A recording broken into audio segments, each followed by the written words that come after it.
¿Cómo les va? Espero que bien. Bueno, grabo este video como para hacer un puente entre la actividad de la semana pasada y lo que vamos a hacer esta vez. Ya llegamos a la instancia de los últimos momentos de ese primer periodo de gobiernos de Perón, que finaliza con un golpe de Estado, sí, primero con esos bombardeos de junio de 1955. La semana que viene es el aniversario de esa masacre sobre la cual trabajamos en la última actividad, que ahora estaba terminando de hacer las devoluciones de ese trabajo. Y ya estamos en el momento en el cual Perón finalmente era derrocado con las medidas, ¿sí?, que implementa ese nuevo gobierno que empieza después de septiembre de 1955, sobre todo muy teñido con la impronta de Aramburu, ¿sí? En una actividad anterior, cuando trabajamos con la película, habíamos visto justamente cómo ahí aparecían dos personajes, uno Aramburu y otro Lonardi, que eran dirigentes, que eran mandos militares que estaban ya decididamente complotando desde varios años antes en contra del gobierno de Perón y que terminan logrando su derrocamiento de septiembre del 55. Ahí había dos posiciones, ustedes en algunos casos en la actividad lo señalaban y si no lo habrán leído, entre una postura que era antiperonista, sobre todo de la figura de Perón en el caso de Lonardi, que no estaba tan en desacuerdo con lo que era globalmente en términos de políticos o ideológicos el peronismo y su proyecto de país, pero sí con muchos aspectos que le encontraba negativos. De hecho, participa de un golpe militar que lo derroca, así sería un grave error pensar que era peronista porque participó en un levantamiento militar que derrocó a Perón.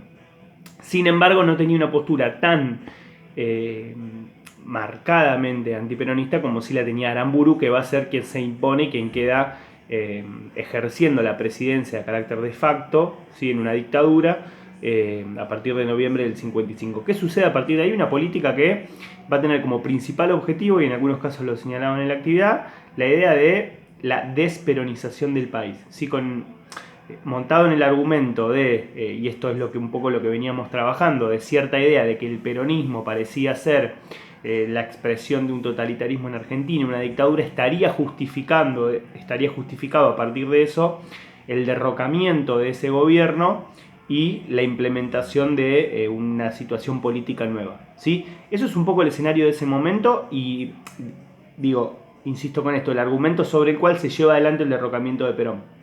Ya a esta altura tendremos herramientas para que cada uno y cada una de ustedes vaya interpretando estas cuestiones que van sucediendo, los argumentos, los momentos, las decisiones de los diferentes actores en juego en ese momento de la Argentina, ¿sí?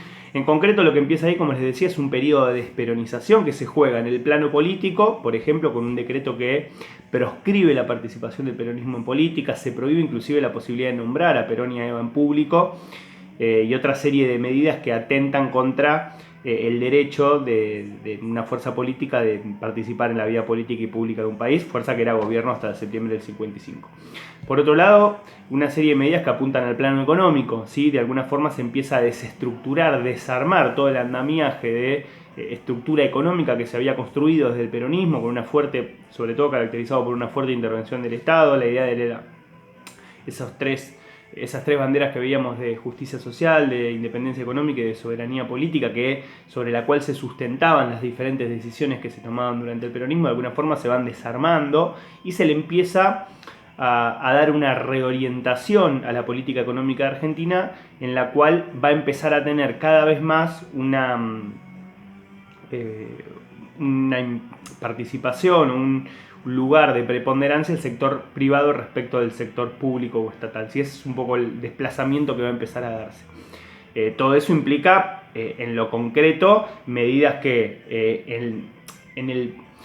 en tanto y en cuanto van generando una mejor situación para el capital privado, ¿sí?, en la misma medida van perjudicando a quienes trabajan generalmente o quienes necesitan de una mayor participación del Estado para garantizar condiciones de más igualdad. Eso es un poco lo que va a empezar a marcar también, que en algunos casos ustedes citaban las medidas que iban en ese sentido en cuanto a flexibilización para despidos, fijas de topes de aumento salarial, etc. Y por otro lado, una disputa muy fuerte que se jugó en el terreno simbólico. Así que fíjense que tenemos, como si se quiere, tres líneas, ¿no? Las medidas que van más en un plano político, las medidas que van más en un plano económico y las medidas que van más en un plano simbólico. Por ejemplo, la principal, ¿cuál puede ser?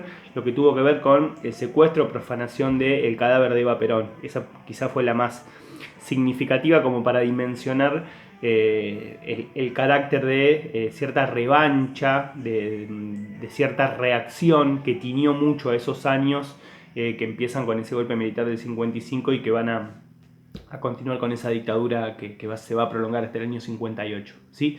Y después muchas otras, ¿no? La imposibilidad de artistas vinculados con el peronismo para seguir pintando, para seguir cantando, para seguir escribiendo, la prohibición de deportistas que habían estado vinculados con el peronismo de seguir participando. A quienes les gusta el básquet, por ejemplo, está la historia del seleccionado de básquet, que había tenido un reconocimiento muy importante, de hecho el Mundial de 1950, y después prácticamente queda disuelta ese seleccionado porque era un seleccionado que había tenido un vínculo cercano con el impulso que le había dado Perón a ese deporte en Argentina, ¿sí? Digo, menciono ejemplos como para que ustedes se puedan hacer una idea de ese momento, ¿no? Entonces, esas tres dimensiones tenían un sentido global, un sentido general, como les decía, en esta orientación, en esta perspectiva de cierta idea de la desperonización. Ahora, la pregunta que podríamos hacernos acá, que espero alguna de ustedes esté haciéndose en este momento, es, bueno, ¿qué hicieron los peronistas con todo esto, ¿no? Porque, bueno, está quien gobierna, pero está toda la sociedad que va reaccionando de diversas maneras frente a esos gobiernos, ¿cierto? O a las decisiones que se toman. En concreto, ¿qué sucedió? Se generó dentro del peronismo, que es prácticamente desarticulado, y traten de imaginarse una fuerza política que era gobierno y que de pronto pasa a ser prácticamente delito manifestarse públicamente a favor de ella. Digo, es un cambio abrupto que sufre social y políticamente la Argentina en esos años. ¿Qué se genera dentro del peronismo? En concreto, un fenómeno que se llamó el de la resistencia peronista. ¿Sí? Eso lo van a encontrar en uno de los textos que tenemos para leer y para la actividad de hoy. Un fenómeno que, como les decía, se llamó resistencia peronista y que fue la forma en la cual quienes simpatizaban con el peronismo, que en ese momento era la fuerza política mayoritaria, que les tenían mayor involucramiento en todo caso, mayor cercanía, empiezan a ver de qué forma responden a esta reacción, a este revanchismo de la dictadura autodenominada Revolución Libertadora frente a lo que había sido el peronismo, ¿sí? Cuando, por ejemplo, los sindicatos son intervenidos, el partido está prohibido, digo, empieza a tener que reorganizarse toda una dinámica prácticamente desde la clandestinidad, ¿sí? Y eso es un poco lo que va a marcar esta idea de la resistencia peronista. Y hay un hecho fundamental muy importante del cual ayer se cumplieron años, que fue el levantamiento del general Valle y lo que se conoce como los fusilamientos de José León Suárez, que es una situación en la cual parte del ejército que todavía era leal a quien era el presidente de puesto, que era Perón, intenta un levantamiento para derrocar a Aramburu y restituir a Perón en el gobierno. El gobierno de facto advierte esta situación, reprime con mucha dureza. Hay enfrentamientos en algunos cuarteles en diferentes lugares del país, por ejemplo en La Plata y en algún lugar de la provincia de Buenos Aires. Y en concreto sucede un hecho que es el que va a cobrar mayor relevancia y que se convierte en un hito histórico, que son los fusilamientos. ¿Qué sucede en José León Suárez? Conurbano bonaerense, partido de San Martín, la policía bonaerense detecta un grupo de personas que estaban reunidos en una casa cuando eso no se podía.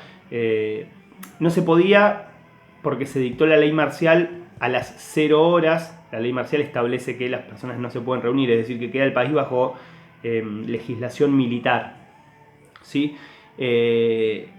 Con el pretexto de que había un levantamiento en curso, la policía irrumpe en ese lugar, se lleva a las personas que estaban. Algunas estaban al tanto del levantamiento y otras no, y la mayoría de ellas son fusiladas en la noche del 9 de junio en un basural en José León Suárez.